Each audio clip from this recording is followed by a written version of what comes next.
কিছু কিছু মেয়ে আছে সম্পদের পাগলা, আছে না নাই?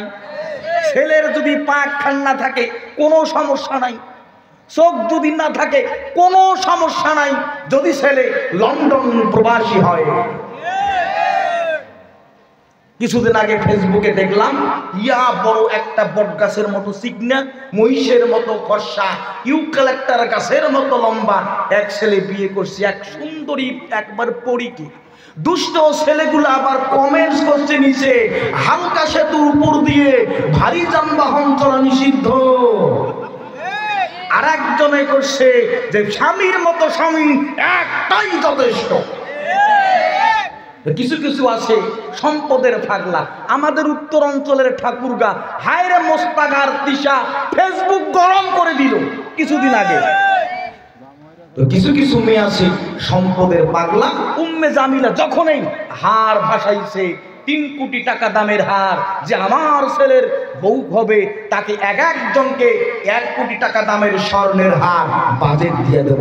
কিছু কিছু মেয়ে চলে আসছে, এসে বলে আগে বলো বিয়ে করতে রাজি আছি, তবে বলো যখন মুহাম্মদের 2 কন্যাকে তোমরা তালাক দিয়েছো মুহাম্মদ কি বলেছে? উম্মে জামিলা বলে মুহাম্মদ বলেছে আল্লাহুম্মা সাল্লিত আলাইহা কালবান মিন কিলাবি, আমার কন্যাদেরকে অন্যায়ভাবে যারা তালাক দেয় দ্বিতীয় বিয়ে করার আগে তাদেরকে যেন হিংস্র বাঘে খায়, কুকুরে খায়, শ্রীগালে খায়। মক্কার মেয়েরা বলি সর্বনাশ, বিয়ের আগে তো বিধবা। কুষ্টিয়ায় বিয়ের নিয়ম কি? আগে মেয়ের কাছে যায়, ইজাব নেয়, মেরাজি থাকলে 3 বার বলে কবুল কবুল কবুল।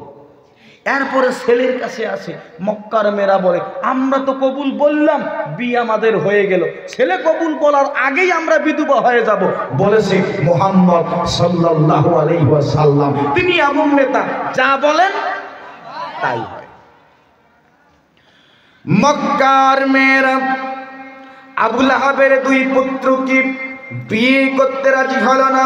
আবু লাহাব যখন শুনলেন তেলে বেগুনে জ্বলে উঠলেন, ডাক দিয়ে বলে আমি হলাম অর্থমন্ত্রী, আমি হলাম স্বরাষ্ট্রমন্ত্রী, আমি হলাম আইনমন্ত্রী, আমার হয়েছে 7 কোটি টাকা। মক্কার মেয়েরা যদি আমার ছেলেদেরকে বিয়ে করতে রাজি না হয় আমার কোনো সমস্যা নাই, প্রয়োজন মক্কার পাশেই রয়েছে সিরিয়া রাষ্ট্র, 300 বড় যাত্রী আমি নেব, আমার এমপি মন্ত্রী দলীয় ক্যাডার আত্মীয় স্বজন পাড়া প্রতিবেশীদেরকে মিলে 300 বড় যাত্রী আমি নেব। আর সিরিয়ায় যে সাদা চামড়ার মেয়েদের আমি পুত্রবধূ বানাবো। বাংলাদেশের আবু লাহাব মার্কা অসংখ্য নেতা নেত্রী আসে, দেশের মেয়ে পায় না, খ্রিস্টান মেয়েদেরকে তারা পুত্রবধূ বানায়। জ্ঞানী গুণী সুদীজন অল্প কথায় বুঝে না সব কথা, বলে হৃদয় কিছু কথা বুঝে নিতে হয়। জোরে বলেন। আমার ভাইয়েরা খেয়াল করুন, সময় বড় সংক্ষিপ্ত। আবু লাহাব 300 বড় যাত্রী নিল, এমপিদেরকে নিল, মন্ত্রীদেরকে নিল, পাড়া প্রতিবেশী আত্মীয় স্বজন বন্ধু বান্ধব মিলে 300 বড় যাত্রী নিয়ে সিরিয়ায় রওনা হয়ে গেছে। সকালবেলা উৎপাকে নিয়েছে ডান দিকে, উতায় বাকে নিয়েছে পিছনের দিকে, একটা ঘোড়ায় সাওয়ার হয়েছে। সামনে 50 গাড়ি, পিছনে 50 গাড়ি, ডান দিকে 50 গাড়ি, বাম দিকে 50 গাড়ি, যৌথ বাহিনী পুরো মন্ত্রী পরিষদ দিয়ে রওনা হয়ে গেছে। কথায় কথা বলে মুসলমান। কিশোর কণ্ঠের কার্টুনে দেখলাম ছোট্ট ছেলে মাকে জিজ্ঞাসা করে, ও মা, আমি দেখলাম একটা মানুষকে 2টা পুলিশ হ্যান্ডকাপ লাগিয়ে নিয়ে যায় গো মা, ওই মানুষটা কি অপরাধ করেছে? মা বলে বাবা, ওই মানুষটা একজন মানুষের মাত্র 2 হাড়ি কলা চুরি করেছে। ছোট্ট ছেলে বলে মা, মাত্র 2 হাড়ি কলা চুরি করার অপরাধে একজন মানুষকে যদি 2টা পুলিশ হ্যান্ডকাপ লাগিয়ে নিয়ে যায়, ও মা, মাঝে মাঝে দেখি ঢাকা থেকে বড় বড় নেতারা কুষ্টিয়া শহরে আসে, তাদের পিছনে পিছনে 50 গাড়ি, সামনে 50 গাড়ি যৌথ বাহিনী। মা ওই নেতারা কি করেছে?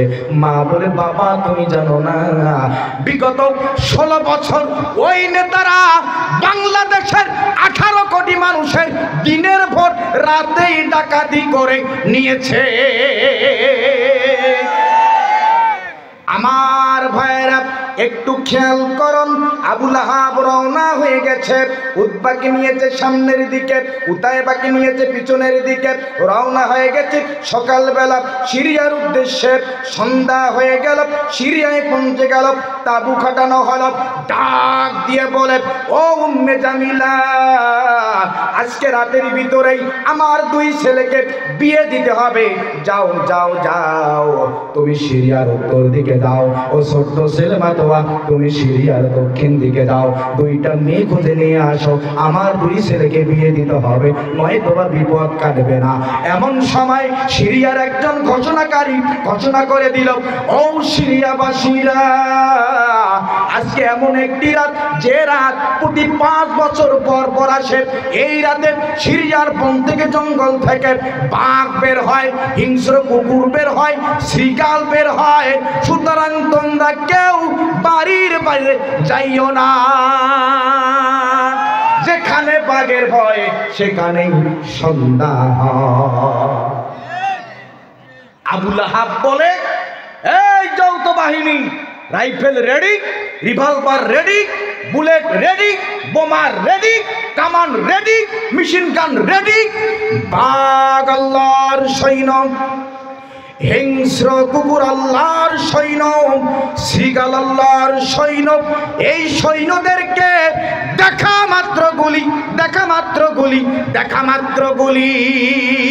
আল্লাহর জমিনে আল্লাহর দিন প্রতিষ্ঠার আন্দোলন করে যারা আল্লাহর সৈন্য হলো তারা। বিগত 16টি বছর আবু লাহাবের এই উত্তর শরীরা আল্লাহর সৈন্যদেরকে দেখা মাত্র গুলি করার অর্ডারে দেয়। কথা ক্লিয়ার না ভেজাল আছে? আপনারা তাফসিরুল কোরআন মাহফিল লিখছেন। তাফসির মানে হলো খোলা মেলা। কি খোলা মেলা ব্যাখ্যা বিশ্লেষণ। হ্যাঁ হ্যাঁ, বন্ধুগণ আমার ভাইয়েরা খেয়াল করুন, আবু লাহাব যখন ডাক দিয়ে বললেন দেখা মাত্র গুলি, এমন সময় আর একজন ঘোষণাকারী ঘোষণা করে দিল, ও সিরিয়াবাসীরা, ঘরের মাঝে যে নড়বে সে কিন্তু মরবে, কারণ বাঘ কুকুর হিংস্র শ্রীগাল মরা মাল খায় না, জিন্দা মাল চায়। জোরে বলেন ঠিক কি না? সুতরাং ঘরের মাঝে থাকবি তো থাকবি, মাগার নড়াচড়াও করতে পারবি না। যৌথ বাহিনীরা বলে, আবু লাহাব, মুহাম্মদের রক্ত ঝরাইছো তুমি, মুহাম্মদকে গালি দিয়েছো তুমি, মুহাম্মদের 2 কন্যাকে তালাক দিয়েছো তুমি, খেলা তুমি সামলাও। রাইফেল সাল্লাম, বুলেট সাল্লাম, বোমা সাল্লাম, লম্বা হয়ে উত্তর দক্ষিণ হয়ে শুয়ে পড়লাম। জোরে জোরে বলেন মারহাবা। বন্ধুগণ আমার খেয়াল করেন, মন্ত্রী এমপিরা, আত্মীয় স্বজনেরা ডাক দিয়ে বলে, আবু লাহাব, মুহাম্মদের রক্ত ঝরাইছো তুমি, মুহাম্মদের 2 কন্যাকে তালাক দিয়েছো তুমি, খেলা তুমি সামলাও। এই যে দেখো আমরা লম্বা হয়ে শুয়ে পড়লাম, 300 বরযাত্রী কম্বল মুড়ি দিয়ে লম্বা হয়ে শুয়ে আসে। মারহাবা কোন? ইতিমধ্যেই সিরিয়ার বন জঙ্গল থেকে বাঘ কুকুর হিংস্র শ্রীগাল চলে আসছে, এসে নাগার মুখ শোকা শুরু করে দিয়ে দিচ্ছে। আরেকজনের কাছে যায়, এবার নাগ মুখ শুকিয়ে। ডগ স্কট কুকুর কোথা থেকে আবিষ্কার হল মুসলমান? মাটির ভিতরে 50 গজ মাটির ভিতরে যদি মরণাস্ত্র পুঁতে রাখা হয়, ডগ স্কট কুকুর শুকেই তা বলে দিতে পারে। মারহাবা বলেন। আজকে খ্রিস্টানেরা ইহুদিরা ইসলামের শত্রুরা কোরআনুল কারীম গবেষণা করে তারা ডগ স্কট কুকুর সব বিশাল বিশাল তারা যন্ত্র তৈরি করতেছে, আর বাংলাদেশের মুসলমান লম্বা টুপি লম্বা দাড়ি নিয়ে তারা ফতোয়াবাজি করতেছে ফরজ নামাজের উপরে দোয়া করাবে না। বলেন ঠিক কি নাই? আমার ভাইয়েরা খেয়াল করুন, আবু লাহাব উতবাকে নিয়েছে জুব্বার ভিতর দিয়ে ডান বগলে, উতায়বাকে নিয়েছে জুব্বার ভিতর দিয়ে বাম বগলে। আবু লাহাবের মাথায় লম্বা পাগড়ি, 7 হাত সাদা, লম্বা দাড়ি, লম্বা জুব্বা। হায় আল্লাহর ওলি আছে না নাই? দুইজন দুই বগলে জুব্বার ভিতর দিয়ে নিছে। চিন্তা ভাবনা করে ব্যাপার কি, 300 বরযাত্রী নিয়ে আসলাম এত টাকা খরচ করে মক্কা থেকে সিরিয়ায়, কেউ মনে কথা বলে না কেন? দেখার জন্য আস্তে করে কম্বলটা ভাসায়া উঁচু করে দেখতেছে, সর্বনাশ, বাঘ কুকুর হিংস্র শৃগাল চলে এসেছে। আস্তে করে মাথাটা নিচের দিকে নিয়ে গেল। উতবা উতাইবা বলে, আব্বা খবর কি, বিয়ে কি হবে না? আবু লাহাব বলে, চুপ কর হারামজাদা, সিআইডি কিন্তু তদন্ত করতেছে। বাঘ কুকুর হিংস্র শৃগাল নাক মুখ শুকতে শুকতে শুকতে শুকতে শুকতে শুকতে আবু লাহাবের মাথার কাছে চলে আসছে। বাঘ কুকুর হিংস্র শৃগাল বলে, সর্বনাশ, এতগুলো মানুষের নাক মুখ শুকলাম, সকলের মাথা হচ্ছে একটা, পা হচ্ছে 2টা, আর এই হারামজাদা মাথা হচ্ছে একটা, পা হচ্ছে 6টা। আল্লাহ রাব্বুল আলামিন ডাক দিয়ে বলে, বাঘ কুকুর হিংস্র শৃগাল, ওর ভিতরেই রয়েছে হারামজাদা, থাবা মার, থাবা মার, থাবা মেরে নিয়ে যা আমার সেই দুশমনকে। বাঘ কুকুর হিংস্র শৃগাল আবু লাহাবের 2 ছেলেকে থাবা মেরে নিয়ে গেল সিরিয়ার গহীন জঙ্গলের ভিতরে। বুকটা চিরে কলিজাটা খেয়ে ফেলল। জোরে বলেন আল্লাহু আকবার। আবু লাহাব বলে, যার কারণে আমি আমার 2টা পুত্র সন্তানকে হারালাম, মুহাম্মদকে আমি ছাড়ব না, মুহাম্মদকে আমি গ্রেফতার করে কারাগারে বন্দী করে রাখবো, তাকে আমি ক্রস ফায়ার দিয়ে দেব, তার নাগরিকত্ব বাতিল করে দিয়ে মক্কা থেকে আমি বের করে দেব। জোরে জোরে বলেন আল্লাহু আকবার। আল্লাহ রাব্বুল আলামিন আবু লাহাবের আইনখানা আল কোরআনুল কারীমের সূরা আনফালের 30 নম্বর আয়াত কোট করে দিয়েছেন। ওয়া ইদ ইয়ামকুরু বিকাল্লাযীনা কাফারু লিয়ুসবিতুকা আও ইয়াকতুলুকা আও ইউখরিজুক ওয়া ইয়ামকুরুনা ওয়া ইয়ামকুরুল্লাহ ওয়াল্লাহু খায়রুল মাকিরিন।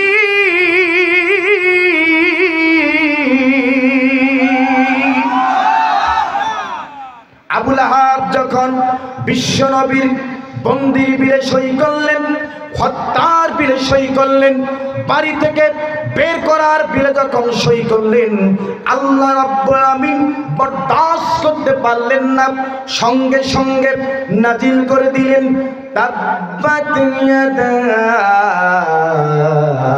আবি লাহাবিন ওয়া তাব্বা। তাব্বাত ধ্বংস হোক, নিপাত যাক, ইয়াদা 2 হাত, আবি লাহাব, আবি লাহাবের, ওয়া তাব্বা এবং সে নিজেও। আল্লাহু আকবার বলেন। এতক্ষণ যাবত সূরা লাহাবের শানে নজুলটা আলোচনা হইল, সামনে আছে তাফসীর। মারহাবা কয় না রে? এতক্ষণ যাবত সূরা লাহাবের শুধুমাত্র শানে নজুলটা হইল আলোচনা, সামনে কি?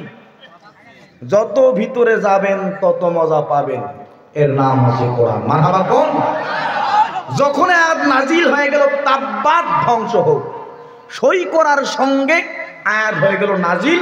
আবু লাহাবের হাতে হয়েছে বসন্ত। কি? ডাক্তার কবিরাজ শেষ, কোনোভাবে ভালো হয় না। আবু জাহাল চিন্তা করে তিনটা মন্ত্রণালয়ের দায়িত্ব হয়ে রয়েছে আবুল আহাবের, কোনো কাজ করতে পারে না। মক্কার সমস্ত ডাক্তার কবিরাজ শেষ হয়ে গেল, বসন্ত ভালো হয় না, দিন দিন বেড়ে চলছে। আবু জাহাল বিদেশ থেকে ডাক্তার নিয়ে আসলো, মেডিকেল বোর্ড গঠন করলো, ডাক দিয়ে বলে, ডাক্তারেরা, ও আবু জাহাল, তোমার মন্ত্রীর এমন বসন্ত হয়েছে, এই বসন্ত ভালো হবে না, বরং তোমার ওই মন্ত্রী যে কলমে হাত দেবে, ওই কলম যদি তুমি স্পর্শ করো তোমারও হবে, যে ফাইলে হাত দেবে, ওই ফাইলে যদি তুমি হাত দাও তোমারও হবে, মাগার ভালো হবে না। আল্লাহু আকবার বলেন। আবু জাহাল ডাক দিয়ে বলে, আবুল আহাব, মুহাম্মদের অনিষ্ট করেছো তুমি, মুহাম্মদের ক্ষতি করেছো তুমি, মুহাম্মদের রক্ত ঝরাইছো তুমি, তোমার তিনটা মন্ত্রণালয়ের পথ বাতিল। আল্লাহ বলেন, মা আগনা আনহু মালুহু ওয়া মা কাসাব। কাসাব মানে হলো অর্থ সম্পদ, কাসাব মানে সন্তান সন্ততি, কাসাব মানে হলো উপার্জিত জনসমর্থন ক্ষমতা। আবুল আহাব, মুহাম্মদকে অনিষ্ট করেছো তুমি, তোমার তিনটা মন্ত্রণালয়ের পথ জয় বাংলা। আজকে যারা বাংলাদেশের আলেমদেরকে মিথ্যা মামলা দিয়ে জেলখানার ভিতরে বন্দী করে রেখেছিল, আয়না করে বন্দী করে রেখেছিল, আল্লাহ বলেন, মা আগনা আনহু মালুহু ওয়া মা কাসাব, তোমার 16 বছরের ক্ষমতা এক নিমিষে আমি জয় বাংলা করে দিলাম। চলবে না? আমার সময় শেষ, 11টায় 10 মিনিট আমাকে স্লিপ দিয়েছে, সুতরাং আজকে আর নয়, সামনে যদি এই তাফসীর শেষ করতে যাই ভাইজান, যতদিন বেঁচে থাকবেন ততদিন খেয়াল থাকবে।